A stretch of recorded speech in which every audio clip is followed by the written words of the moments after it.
included the necessity to the importance of delivering humanitarian assistance, enough humanitarian assistance to Gaza and protecting civilians, the importance of abidance to the international humanitarian law and the international law, and the rejection of the displacement of Palestinians of their land. And as we said before, at the Arab League, and we in Jordan and all the Arab countries, we consider that this is a war crime that we will stop with all our strengths. The Arab countries, the Arab world demand an immediate ceasefire that will end this war and end the killing of the innocent and the destruction it is causing. And we don't accept that it is a self-defense. It is a raging war that is killing civilians, destroying their homes, their hospitals, their schools, their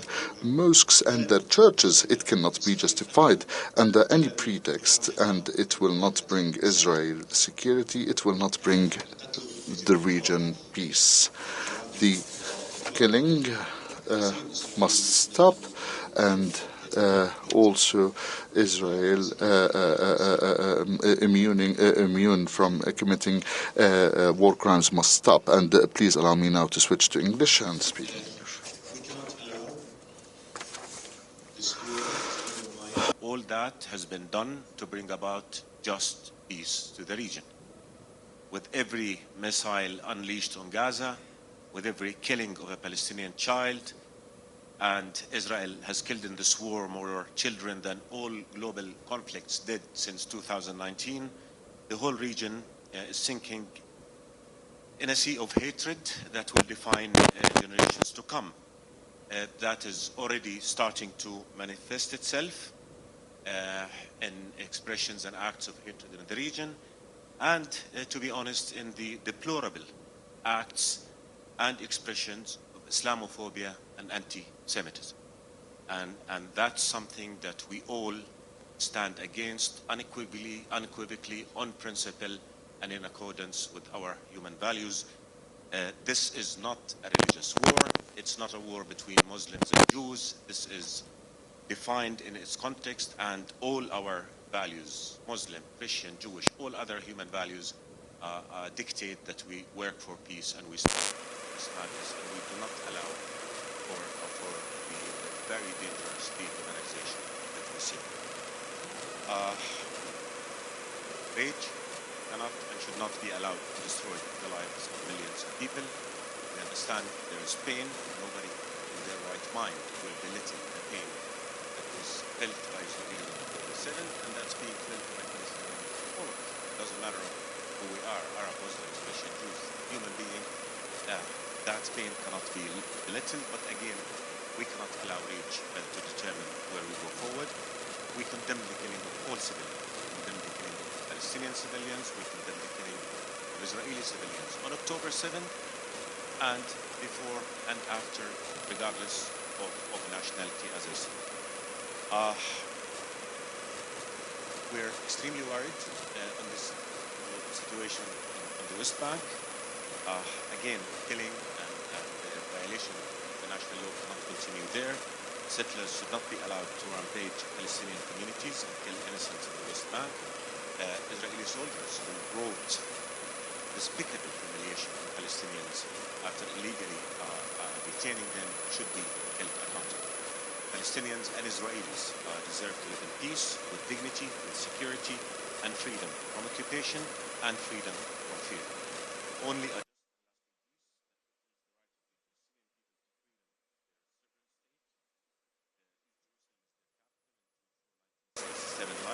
living side by side, a secure Israel will bring security to all. The priority now is ending this war, to saving innocent lives, to preventing further destruction, to restoring hope, and to stopping the very dangerous dehumanization. All lives matter to all of us. And Mr. Secretary, dear Tony, the U.S. has a leading role to play in these efforts. And on it, and all of us hold the very heavy responsibility of ending this catastrophe achieving the just peace that is the right of every Palestinian, every Israeli mother, child, father, and that will ensure that none of them or any other in the region will ever have to live the horrors that this vicious cycle of violence and war is bringing. We will continue to work with you and with all our partners to fulfill this responsibility to make sure that our common human values prevail, international law prevails, and peace for all prevails. Thank you so much. I now take the floor. Good afternoon. It's great.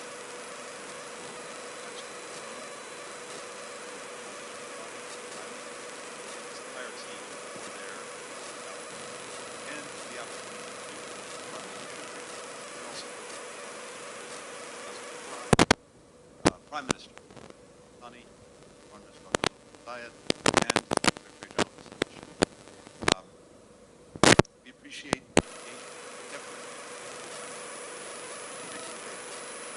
Jordan and Egypt, partly along with Estado de Estados Unidos, their dedication to a more stable and to a more peaceful Middle East. We come together here today sharing the same fundamental objective, end this conflict in a way that ensures lasting peace and security in the region. We may have different views and positions, but certainly necessary steps to achieve that end. Today we reaffirm our individual commitments to continue to work toward that end and share. Throughout this conflict, countries across the Middle East and beyond played an essential role in preventing its spread. Today, we all agreed on the importance of using our respective influence and capability to deter any state or non-state action involving another part in this conflict or taking other stabilizing action. All of this. Our joint efforts have also been critical in increasing the flow of humanitarian assistance to Gaza. I'm particularly grateful to Egypt for its significant effort to facilitate a mechanism with Israel and with the United Nations to do just that. Each day, more than 100 trucks are moving to Rafah, up from 0 just a little over a week ago. But that is not nearly enough. Today, we spoke about ways to accelerate and expand the sustained delivery of aid. This morning, I had an opportunity to meet with Commissioner General Lazzarini of UNRWA, and I spoke with UNRWA staff that is located in Gaza. I heard firsthand about the extraordinary life-saving work that they're doing in Gaza in the face of extremely difficult conditions, and how we can expedite efforts to get assistance to them so that they can get it to the Palestinian people. We're also working to continue the progress we've made in getting our citizens, other foreign nationals, critically wounded people out of Gaza. But even as we welcome their safe exit, we remain resolutely committed and focused on securing the release of hostages held by Hamas. I had the opportunity to discuss this, the status of our ongoing efforts with Prime Minister Antony this morning. We all spoke today about the clear need to protect Palestinian civilians. The United States supports Israel's right to defense against Hamas, a terrorist organization that attacked it brutally and that cares not a whit about the Palestinian people or their future. This is the same right that each of our countries has. But as Israel conducts its campaign, how it does it matters. Israel must take every possible measure to prevent civilian casualties. In my meetings with Israeli officials yesterday, I conveyed additional steps that they can and should take to do just that. Protecting civilians will help prevent Hamas from further exploiting the situation. But most important, it's simply the right and moral thing to do. When I see a Palestinian boy or girl pulled from the wreckage of a building, it hits me in the gut, just as it hits everyone in the gut. And I see my own children in their faces. And as human beings, how can any of us not feel the same way? This morning I heard from the UNRWA staff in Gaza, many of whom are displaced themselves, about the immense human toll this conflict has taken. For UNRWA itself, they've lost 77 of their colleagues who are there simply trying to provide people with their basic needs. Trauma being under constant bombardment and in constant danger. The inability to assure their own children that nothing will happen to them. What we have to do, more than anything else, all of us, everyone concerned, is to prevent the dehumanization of each other. If we don't do that, then we do exactly Hamas's work for it. So we have to look out for each other. We have to look out for every innocent life. Now, the United States believes that all of these efforts should be facilitated by humanitarian pauses. We believe pauses can be a critical mechanism for protecting civilians, for getting aid in, for getting foreign nationals out, while still enabling Israel to achieve its objective to defeat Hamas. Yesterday I spoke in depth with Israeli leaders about how, when, where such a plan is to be implemented, and what needs to be done to make it possible. Today, we are to discuss many of the same questions. We're all deeply concerned about escalating extremist violence against Palestinian civilians in the West Bank. This has been a serious problem that's only worsened since the conflict. I updated ministers today on my discussion with the Israeli government yesterday, where I underscored that incitement of extremist violence must be stopped, and perpetrators must be held accountable. As we work together to address each of these immediate challenges, we also have to concurrently work to build and secure lasting peace. For that to happen, we have to create the conditions to ensure that we do not find ourselves in the same place just weeks or months from now. We had substantial discussions today about our shared interest in creating the foundation for durable security for enduring peace. The United States continues to believe that the sole viable path is a two-state solution, with Israelis and Palestinians each exercising their legitimate right to live in a state of their own with equal measures of security, freedom, opportunity, and dignity. We discussed some of the meaningful and practical steps that we might take to help advance that process and get us there. The United States and our partners will have different views on how best to advance or take these steps. But we all recognize that we cannot go back to the status quo. We all understand that we not only have an interest, but a responsibility to do everything we can to chart a better path forward together. Now, none of us are under the illusion that this will be easy, particularly partners of region like Jordan, who have for decades worked to facilitate a real peace. But precisely now, the stakes are highest. Even when the outlook is in the darkest, we have to intensify our work.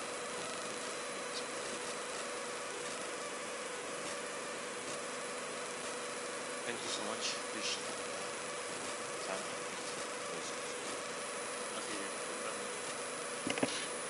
My brother Ayman, my friend Tony, ladies and gentlemen, I would like to thank His Excellency Mr. Ayman Safadi, the Minister of Foreign Affairs and External Affairs. Ladies and gentlemen, our meeting is to discuss the developments of the crisis in Gaza and give room for the Arab countries involved to express their positions toward this crisis. I was keen through this meeting to explain the vision or the position of Egypt that our Arab brothers, and I stressed that we need to take time into consideration and look at the development. The unfortunate killing events in Gaza cannot be justified. We would not accept to go into an argument or accept the justification of these practices as considered against the or a right to self-defense, the collective punishment, Israel targeting innocent civilians and facilities, medical facilities, paramedics, in addition to trying to force immigration for Palestinians to leave their lands. This cannot be a legitimate self-defense at all. Egypt is exerting its all efforts to guarantee that delivering aids to the Gaza Strips and help treating the civilians wounded, and we will continue our efforts in spite of all the obstacles we are facing. In this regard, I would like to ask for an immediate and intensive ceasefire in Gaza without any condition, and that Israel would stop its violations of the international law and the laws of war. And we need to double our work to deliver humanitarian aid as soon as possible, with quantities that would meet the needs of the Palestinians, and with open space to talk later on how to come out of this crisis before it gets broader and the conflict would inflict all the peoples of the region and go through a dark tunnel. I also reiterated that we should not deal with this crisis of international peace and security in a double standard way. While some are condemning targeting civilians and describing this as a gross violations of humanitarian law, and to adhere to the demands of ceasefire, while we find that they are opposed the same principles for the same people when things are related to the Palestinian cause, as if the Arab blood is lesser than the bloods of other people, although the numbers of people who were killed from civilians in Gaza over the last few weeks, including working in relief and journalists, cannot be justified anyway.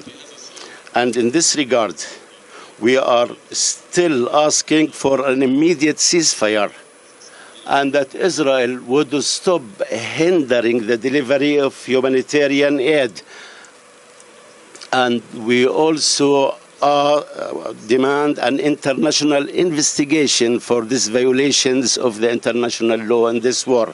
And finally, what we are witnessing of an escalation and a human tragedy and suffering of civilians as a result of not addressing the deep root of the problem and to address the rights of the Palestinian rights. I reject any attempts to liquidate like the Palestinian cause, and I ask that we need to work as soon as possible to revive the peace process based on the two-state solution and end the Israeli occupation, and establish a Palestinian state based on the lines of the 4th of July 19th, and its capital is Jerusalem. شكرا سامح. أنا متأكد أننا still ahead of us, so we'll take just very, very limited number of questions, and I'd appreciate it if all our colleagues just limit their intervention to one question and one question. شكرا علي. نبدأ بأستاذ خالد العيسوي وخالد الشرق الأوسط.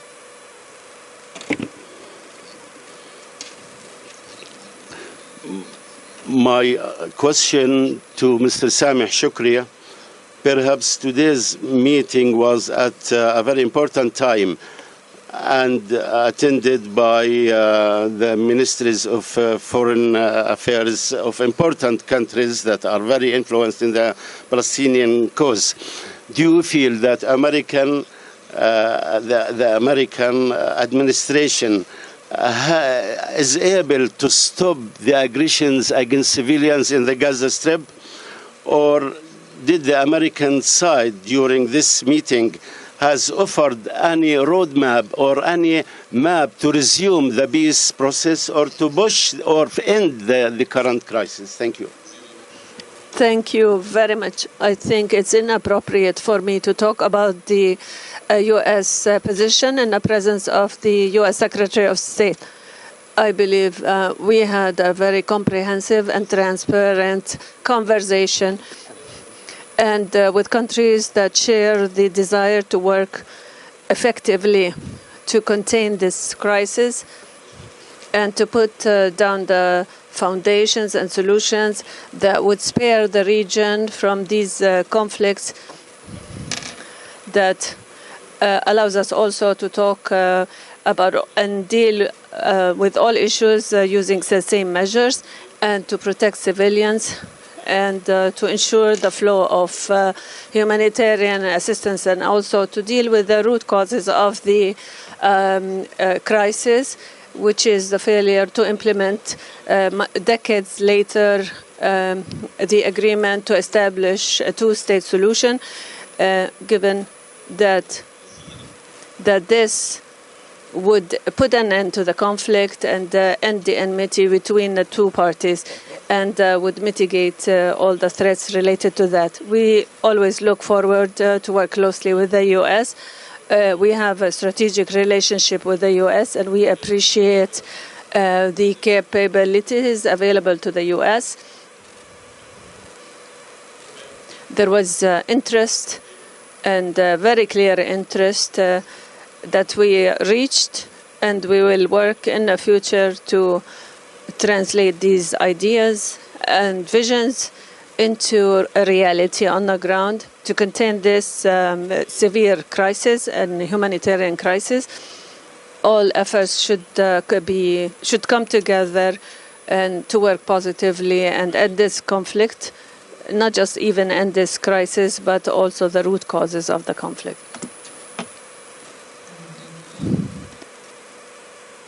Simon Lewis, Reuters. Simon Lewis.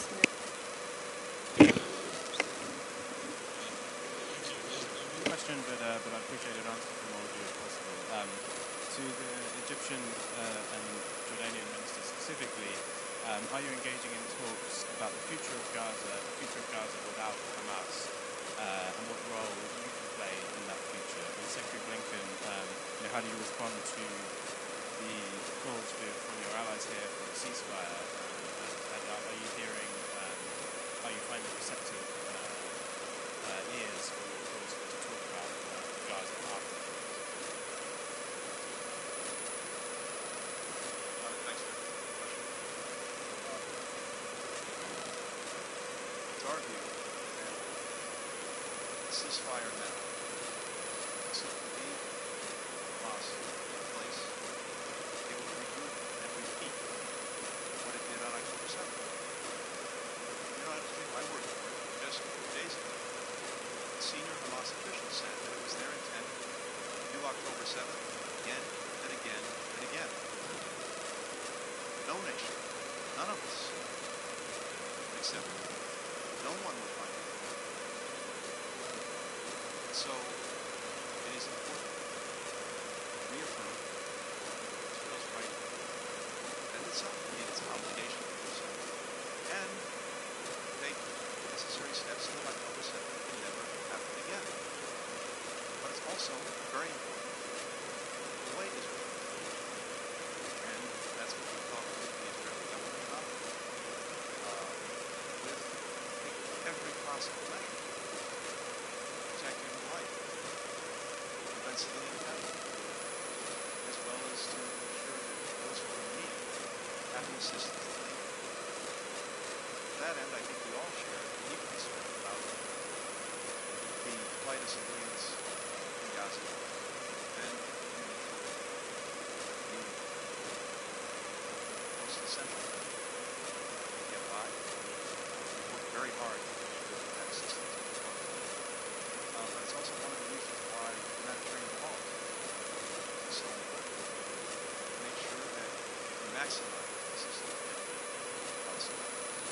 That we make sure that we move about safely.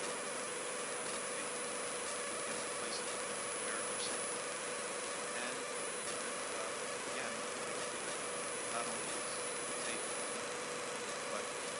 responsible for getting the right structures and people to make sure that we can benefit from it. So we're focused on this, and we'll continue working together with our partners to make sure that that assistance. Thank you. Well, as it relates to the issue of ceasefire, it is our position that the ceasefire is that the possible very important is part of it. We believe that healing of the various components of this crisis should be dealt with as well in an appropriate manner. It is the international community's responsibility always to seek the cessation of hostility, continuance of violence, military activity that has very dire impact on the well-being of the civilian population in a very restricted area that has specific special characteristics like Gaza. As for the issue of the future of Gaza, I believe that this is very premature at this time. We have to concentrate on the subject at hand, holding the cessation of hostilities, addressing the humanitarian needs of the people of Gaza, addressing the issues of displacement, provision of safety for civilians, and addressing the overall context of the conflict. I believe that at this stage, those are the issues that we need to concentrate on. Thank you, sir. We're focused right now on stopping this war, stopping the destruction that's causing, stopping the killing. What happens next? How can we even entertain what will happen in Gaza when we do not know what kind of Gaza will be left? Are we going to be talking about a wasteland? Are we going to be talking about a whole population reduced to refugees? Simply, we do not have all the variables to even start thinking about it. I think we need to focus now on stopping this war, so at least we have we start even to begin to imagine the kind of miserable reality that will exist there. And after that, let me just be very, very clear. Gaza alone is just not about it. We've been through security treatment of the conflict before. Where did it lead us? The only way going forward to achieve what we all want, which is a just and lasting peace that will protect the rights of all, is to look at the comprehensive conflict, look about bringing the two-state solution back and realize it as soon as possible, convincing the Palestinians that they have a future, and again, creating conditions different from the miserable conditions of despair and anger and hatred and occupation in which this is just a cycle of violence. So I think we need to get our priorities straight. Right now we have to make sure the war stops. Right now we have to make sure that we bring in sufficient, enough food and water and medicine and fuel to Gazans, because with every minute of delay, a child or a woman or an elderly is dying because they don't have access to these basic services. So after that, again, we have to look at the comprehensive picture. We have to make sure that we do not contribute to creating the same conditions in which this violence erupted. And I think we are all committed to working together on that. As we always say, the United States is a leading role. We need that role. Most of us will have to do our part as well. Everybody will have to do their part again to make sure that we bring security and peace to the Palestinians and the Palestinians. شكرا. إياد تلفزيون المملكة.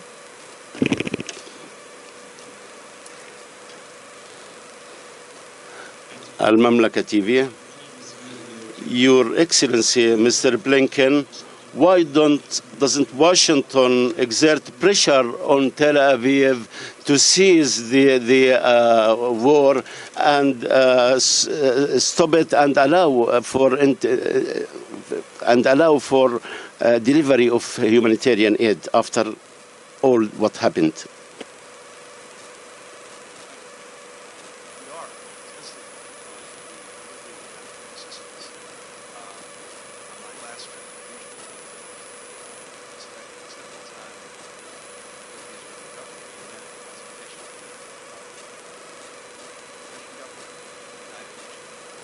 Establishing a channel to make sure that we get assistance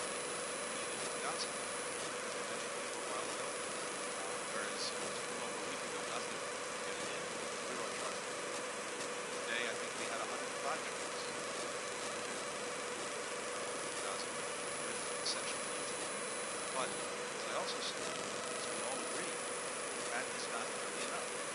So what we're working on now is expanding that access, making sure that more is getting to what we need, and that we have the infrastructure in place to be able to absorb it, use it, distribute it effectively. This is exactly what we're doing. When I was in Israel, I participated in the conversation with the Israeli government. And it's also, as I mentioned, one of the things that Congress have humanitarian policy. That would further facilitate the ability to deliver aid, not only deliver aid, again, to expand the aid. So we're working with that. We agreed that the government of Israel yesterday look at how that might happen. The proper question have to be answered about how to make that work. Doing that, but again, immensely important on getting humanitarian assistance.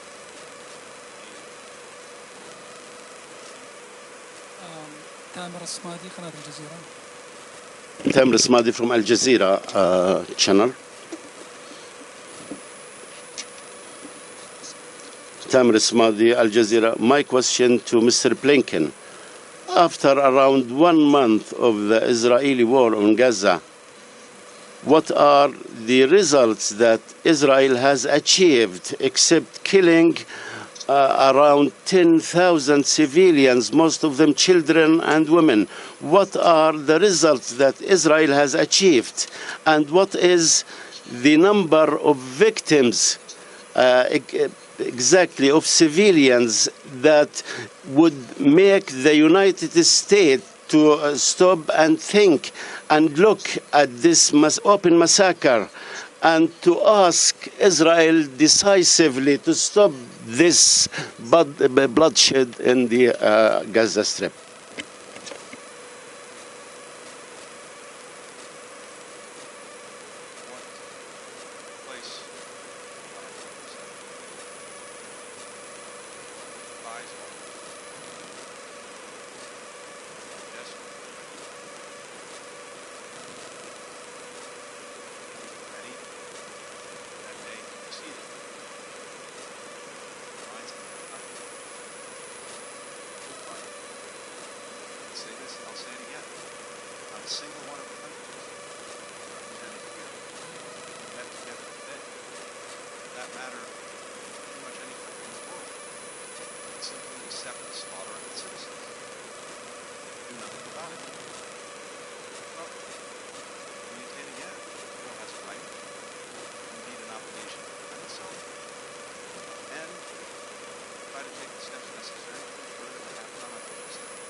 Residential buildings, under schools and in schools, under hospitals and in hospitals, under mosques and in mosques.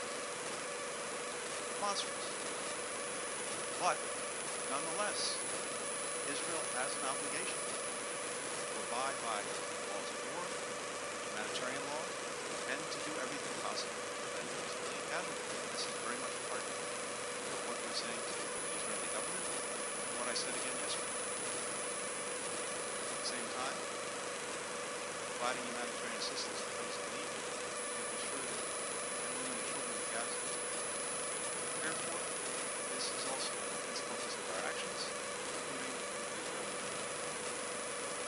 Thank you. And start with, I just want to say that we continue to work together, bridge whatever gaps we have in our position, because ultimately we want the same thing. But again, I just want to say, imagine you're a Palestinian father, mother, you have to leave your home, your already miserable existence of a refugee camp in Gaza. You take your kids to the south, you take shelter in a hospital, and you're looking at your eye and ask your children, you know you cannot protect them. You know that you cannot find a place where you can escape the bomb. How do you explain to these that this is happens? How do you explain to a father who we saw on CNN yesterday in the rubble, looking for 4 children that are still buried in the rubble and you cannot find them? I think we need to remind each other of our humanity, and I think we need to accept that killing more people will not bring those who are lost on both sides, as tragic as the loss is. I think we need to all emphasize that everything we can do to save one more life is imperative upon all of us. They want to go into characterization of what the international law says about that and the international law says about this. But I would say what we all, as a human being, you said, we all say, as human beings, we just cannot accept to see all that killing unfolding, to see all that reduction of life to complete loss. How can we justify to anybody that killing 9,000 people, killing 3,000 children, destroying 150,000 houses, destroying hospitals? How can we justify that this was self-defense? I think let's go back to the basics. Let's step back and take a pause. And again, we all understand the pain, but this war is just going to produce more pain for Palestinians, for Israelis, and this is going to push us all again to the abyss of hatred and dehumanization that will make killing even more acceptable. So that needs to stop. That's our priority. It has to stop now. It has to end, and we should all work for a future when a Palestinian child sees an Israeli child. They see in each other a future friend, not a future. I think that's what we need to do, and I look forward to working with all our community members here to create that reality and just once and for all end the need for war and the need for violence and end conditions in which only misery and an environment that enables violent extremism that produces Venezuelans wanted also on the side of Israel that